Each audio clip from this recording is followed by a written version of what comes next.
Welcome to the Confidence Café, the podcast where I give you strategies to develop strong confidence. Hi, I'm Karina from KG Confidence Coaching, a life coach specialized in confidence building. I work with teenagers between the age of 12 and 25 to help them thrive in school, at home, and in their life in general. In this podcast, I give you all the tools, tips, and motivation necessary to increase your self-esteem and tackle down self-doubt. Now, let's get into today's episode. Welcome to this new episode of the Confidence Café. I am happy you decided to continue our journey towards stronger confidence. In this episode, I wish to show you things are not as bad as they look. Your life is actually pretty good. You tend to be depressed and lost in self-pity when actually you're winning at life. Success is here.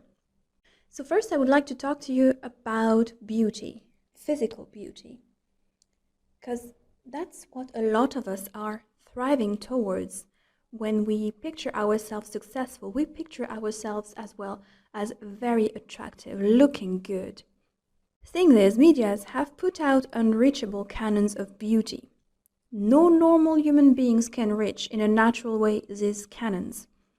And that's a way for us to never feel complete or fulfilled because we know we will never look as good as whatever we see on our TV or phones or tablets. When I watch any kind of American TV series, I am shocked at the standards they put out for the kids. Some shows targeted at teenagers are definitely the reasons why teenagers have so many insecurities. The actors there are played by adults. The characters there are played by adults with perfect skin and fit bodies. An example is Riverdale. Not only the cast is composed of extremely good-looking young adults with very fit bodies for women and muscular for men, but they also have costumes that are perfectly designed to fit them and make their body look good. They have perfect hair at all times, as well as makeup. Teenagehood is messy. You have bad skin, bad hair, and your clothes don't fit you properly. That is shown a bit better in the show Dairy Girl, for example. Most of the time, clothes don't fit you properly because they are made for mass people to fit a certain body type. It is not tailored to fit your body, contrary to the ones you see on TV or even celebrity pictures. Their clothes are made to fit them personally, not anybody's size. I don't know what standard size are nowadays, 8? I'm not standard size, so I wouldn't know. These images, they are giving a very high standard of good-looking type, giving very little scope for a real everyday life beauty. Even a non-conformist type character in any kind of series, they have very conformative type of beauties. They are non-conform in a very conform way. They are atypical in a very typical way.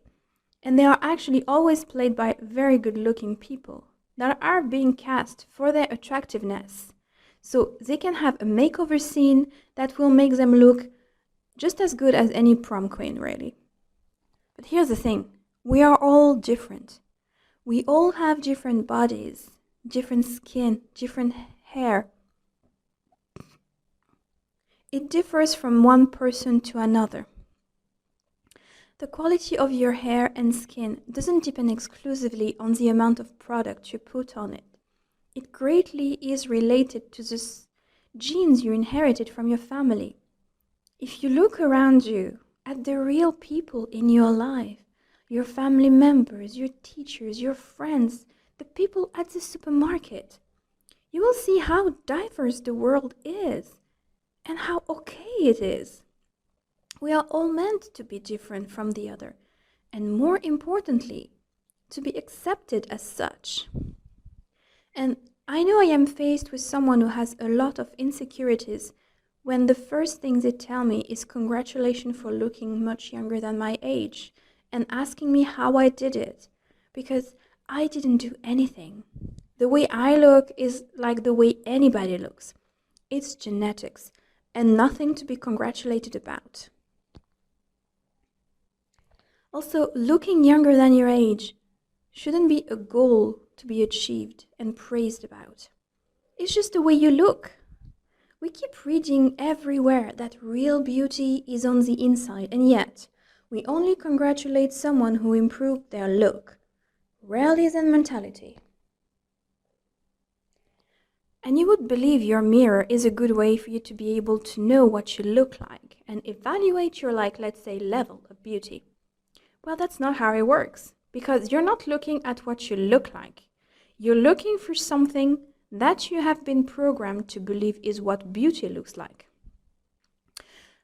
Obviously, since you don't find it, you conclude that you're not good looking, when in fact, you're just as beautiful or as anybody else. You're beautiful, just as you are. Look further than the mirror. Look inside yourself. Here is where the essence of you is. Who are you really inside this envelope of flesh and blood? What are your qualities that make you so special, so beautiful, so attractive? To win at life, all you need to do is looking at things from a different perspective. Look at your life, the kind of home you have. Is there any food in your house?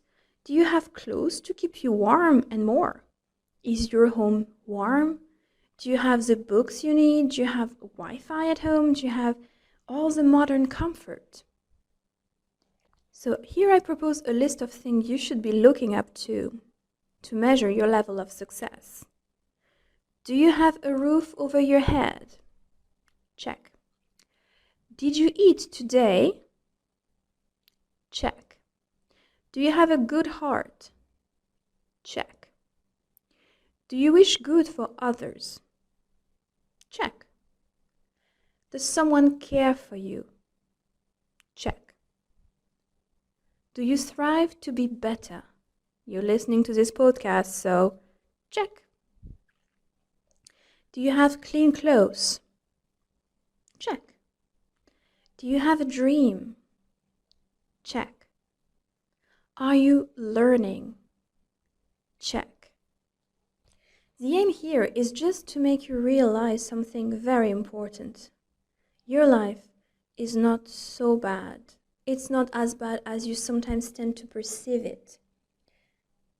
The thing is, you have to start being grateful about what you have and stop looking over at your neighbors. Because your neighbor may look like they have what you need, but they don't have what you need. It just creates something you want, and it does make you feel like you're lacking or missing. But you do have everything you need as a human person living in a comfortable home, okay? Others will always have things you think you need. But you do have more to be happy about that you ever take the time to think about. To make success a habit and part of your everyday life is something that I mentioned in episode 3 about self-worth. So let's recap on success and how to make it part of your daily habits. Measuring success, it used to focus on 2 things, power and money. But really, who cares about power and money nowadays? The new normal success is measured with our level of well-being. And this is where I was talking about making a success bank. Having a success bank has a direct impact on your level of confidence. Pushes you to focus on everything that you actually achieved in your life. And there are so many more than you can remember. Just like any bank account, the more you deposit in it, the more you are able to withdraw and claim back some success from the past. So the aim here is to build up your confidence by having a constant reminder of all you've achieved in life, recalling as many details as possible about each one of them. This way you can experience them better again in the future. So, for the DIY part, to build your success bank, you need a clean jar, paper and a pen. Really simple. So you actually going to cut some pieces of paper, and on each piece of paper, you're going to write something you achieved you're particularly proud about. To start, I'd like you to write at least 10, because the more you do it, the better you get at it. Once you have them, you fold the paper and put it in the jar. And you will see the jar has already 10 pieces of paper in it that are achievements you're proud of. To make it a daily habit is like every day you add a new win. Just for a few weeks to get a hang of it. You make a deposit once per day about something you are particularly proud of. Something you achieved. You woke up earlier than usual. You finished your work faster than usual. You managed to walk 1,000 steps today. Anything that you really wanted to achieve, that you achieved today, that you can be proud of. Anything that matters to you can be put there. I remember at one point for me it was cleaning my car, because I was really bad at keeping my car clean. So that's a big achievement for me. That's something people may overlook, but for me this was an achievement. So think about it from your own perspective. What is something you are particularly proud that you achieved that day? This way, you're going to be able to see your bank grow and grow, because every time you put a piece of paper, 7 days a week for many weeks, this bank is going to grow really fast. I did this exercise with one of my teen clients, and by the time we were done for the coaching, you and I, she had a full jar, and she was really proud of the jar. And what we did is at the end of the coaching process, she opened the jar and picked the 3 achievements she was the proudest of. And actually going through those achievements again and reading them to me out loud was a great exercise for her to be reminded of all the great achievements she had. So I advise you give it a try yourself, because if it worked for her, it's going to work for you. And if you would like to learn more about how I can help you create more success and confidence in your life, especially if you're aged between 12 and 19, you can book your free call using the link in the description. I hope you enjoyed today's episode, and I will see you very soon. Bye! Thank you for listening until the end. I hope you enjoyed today's episode. You can find more resources on my website, www.coachingconfidencecoaching.ie. Please feel free to follow me on Instagram using the link in the episode's note. See you soon!